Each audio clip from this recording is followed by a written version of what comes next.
ఎప్పుడు ఏం జరుగుతుందో ఆ దేవుడికే ఎరుక. నిన్నటిదాకా కింగ్ ఆయనే, కానీ ఇవాళ సడన్ గా కింగ్ మేకర్ అవతారం ఎత్తారు. ఏకంగా 10 సార్లు ముఖ్యమంత్రిగా పనిచేసిన ఒక రాజకీయ దిగ్గజం ఉన్నట్లుండి తన కుర్చీని వదిలేసి రాజ్యసభకు ఎందుకు వెళ్తున్నారు? అసలు సుపరిపాలన బాబు మనసులో ఏముంది? ఇది ఢిల్లీ పెద్దల ఒత్తిడా, లేక తన వారసుడి భవిష్యత్తు కోసం ఆయనే స్వయంగా వేసిన మాస్టర్ స్కెచ్చా? బీహార్ రాజకీయాల్లో ప్రకంపనలు సృష్టిస్తున్న నితీష్ కుమార్ తాజా ఎత్తుగడ వెనక ఉన్న ఆ అసలు సీక్రెట్ ఏంటో ఇప్పుడు చూద్దాం.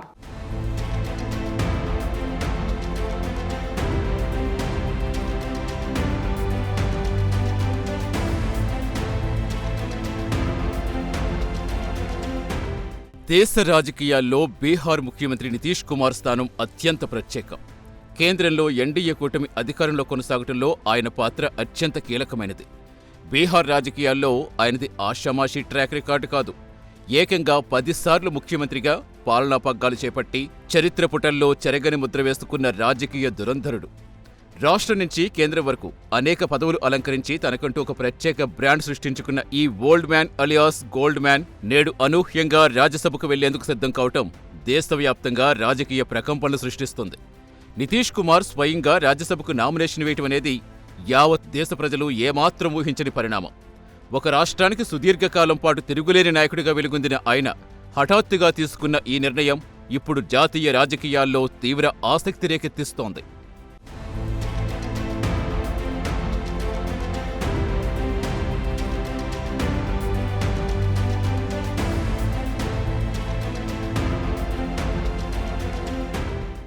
ఇప్పుడు దేశవ్యాప్తంగా రాజకీయ పండితుల మెదళ్లను తొలుస్తున్న ఒకే ఒక్క ప్రశ్న, ఈ హఠాత్ ఎత్తుగడ వెనుక ఉన్న అసలు వ్యూహం ఏంటి అని.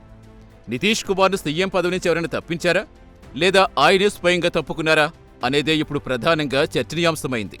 ఒకప్పుడు బీహార్ అంటేనే భయపడే రోజుల నుంచి ఆ రాష్ట్రాన్ని అభివృద్ధి పదంలో పరుగులు పెట్టించిన ఆయన పాత్ర వెలకట్టలేనిది. తన సుదీర్ఘ ప్రస్థానంలో ఎన్నడూ ఎవ్వరికీ తలవంచని నాయకుడు ఉన్నట్టుండి ముఖ్యమంత్రి పీఠాన్ని వదిలేసి రాజ్యసభకు వెళ్లడం వెనుక ఏదో బలమైన కారణం ఉండి తీరుతుందని విశ్లేషిస్తున్నారు. తన పదవీ కాలాన్ని మధ్యలోనే వదిలేసి పెద్దల సభకు వెళ్లడం వెనుక బీజేపీ అధిష్టానం ఒత్తిడి ఉందా, లేక తన తదుపరి రాజకీయ వారసత్వం పదిలపరుచుకునేందుకు ఆయనే స్వయంగా వేసిన ఒక మాస్టర్ ప్లాన్ ఇదా అన్న కోణంలో ప్రస్తుతం విస్తృతంగా చర్చ జరుగుతుంది.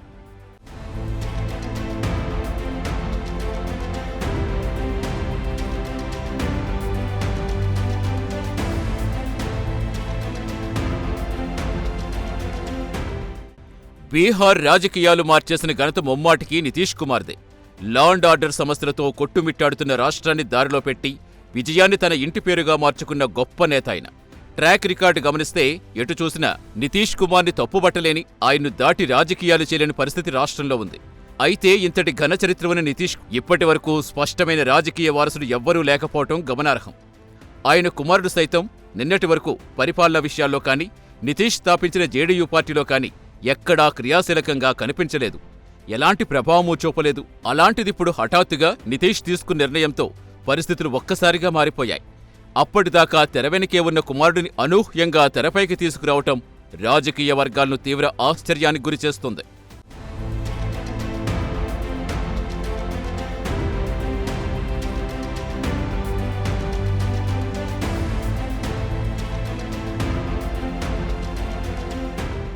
ఇన్నాళ్లు కుటుంబ రాజకీయాలను, వారసత్వ పాలనను తీవ్రంగా వ్యతిరేకిస్తూ వచ్చిన నితీష్ కుమార్ ఇప్పుడు అదే దారిలో పయనించటం అందరినీ విస్మయపరుస్తుంది. వయస్సు మీద పడటం, అలాగే కొంతకాలంగా ఆరోగ్య సంబంధిత కారణాలతో ఆయన తన విధానం మార్చుకున్నారని రాజకీయ పండితులు విశ్లేషిస్తున్నారు. జేడీయూ పార్టీ భవిష్యత్ దృష్టిలో పెట్టుకుని పార్టీ పగ్గాలు తన కుమారుడి చేతుల్లో సురక్షితంగా పెట్టేందుకే ఆయన ఈ మాస్టర్ స్ట్రోక్ వేశారని స్పష్టంగా అర్థమవుతుంది. తన కుమారుడిని నేరుగా డిప్యూటీ సీఎం కుర్చీలో కూర్చోబెట్టడం ద్వారా భవిష్యత్ నాయకుడిగా ప్రొజెక్ట్ చేస్తున్నారు.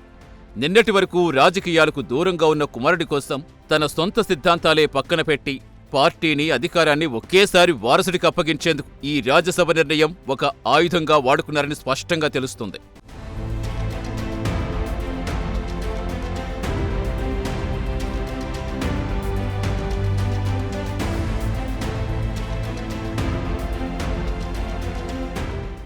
ఇన్నాళ్ళు వారసత్వ రాజకీయాలను తీవ్రంగా వ్యతిరేకించిన నితీష్ ఇప్పుడు అదే బాట పట్టడం అందర్నీ విస్మయానికి గురి చేస్తోంది. తన కుమారుడిని తెరపైకి తేవడం ఒక ఎత్తైతే అసలు ట్విస్ట్ ఇక్కడే ఉంది. ఇన్నేళ్ల బీహార్ చరిత్రలో తొలిసారిగా ముఖ్యమంత్రి పీఠాన్ని బీజేపీకి ఆఫర్ చేయడం, ఈ అనూహ్య నిర్ణయం వెనుక ఉన్న నితీష్ మార్క్ చాణక్యం ఏంటి? ఎన్డీఏ కూటమిని ఎలా తన గుప్పిట్లో ఉంచుకున్నారో ఇప్పుడు చూద్దాం.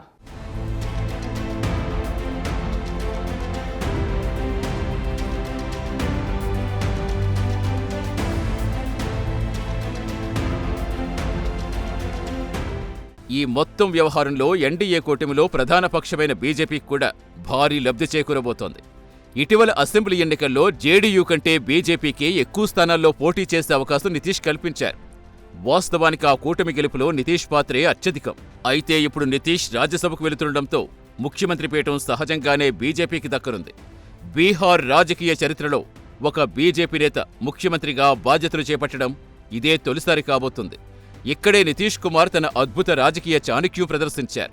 పాము చావాలి, కర్ర విరక్కూడదు అన్న సామెత్యందంగా కూటమిలో ఎలాంటి విభేదాలు రాకుండా బీజేపీకి ముఖ్యమంత్రి పదవి ఆఫర్ చేసి సంతృప్తిపరుస్తూనే తన కుమారుడికి సునాయాసంగా డిప్యూటీ సీఎం పదవి దక్కేలా పావులు కదిపారు. ఇది ఆయన వ్యూహాత్మక రాజనీతికి ఒక అద్భుతమైన నిదర్శనం.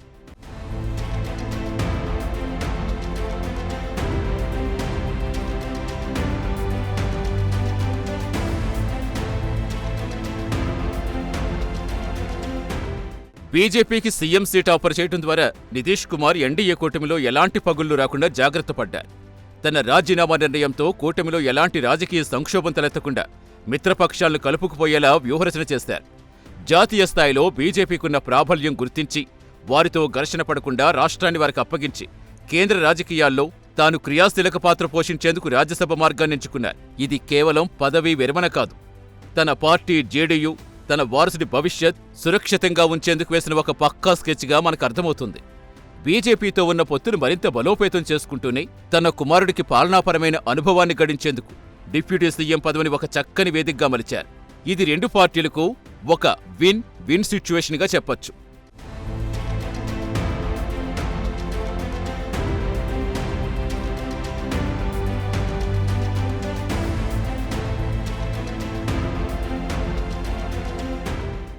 తాజా పరిణామాలతో నితీష్ కుమార్ రాజకీయ జీవితంలో మరో అరుదైన ఘట్టం ఆవిష్కృతం కాబోతుంది.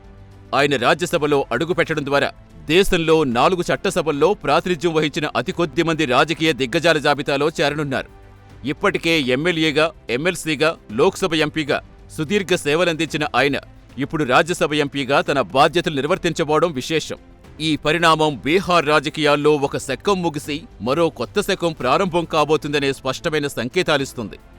రాష్ట్ర స్థాయి నుంచి జాతీయ స్థాయికి తన దృష్టిని పూర్తిగా మళ్లించడం ద్వారా రాబోయే రోజుల్లో ఢిల్లీ రాజకీయాల్లో ఆయన కీలక భూమిక పోషించబోతున్నారని స్పష్టమవుతుంది. సుదీర్ఘకాలం పాటు రాష్ట్రాన్ని ఏలిన ఒక నేత తన పదవీ విరమణ దశను సైతం ఎంతో హోందాగా, వ్యూహాత్మకంగా ప్లాన్ చేసుకోవచ్చో నితీష్ కుమార్ నిరూపించారు.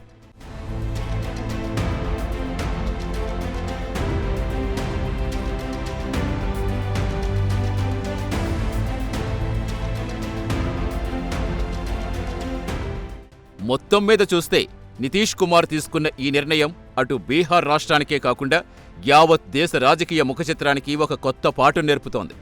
తనను ఎవ్వరూ తప్పించలేదని, సరైన సమయంలో తనంతట తానే తప్పుకుంటూ ఎవరికి ఏ బాధ్యతలు అప్పగించాలో నిర్ణయించే సుప్రీం పవర్ తనదేనట్టు ఆయన మరోసారి నిరూపించుకున్నారు.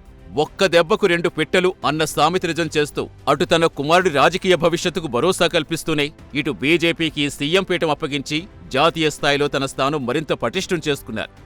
ఈ మొత్తం ఎపిసోడ్ నితీష్ కుమార్ నిరుపమానమైన రాజకీయ మేధస్సుకు, చాణక్యనీతికి అద్దం పడుతుంది.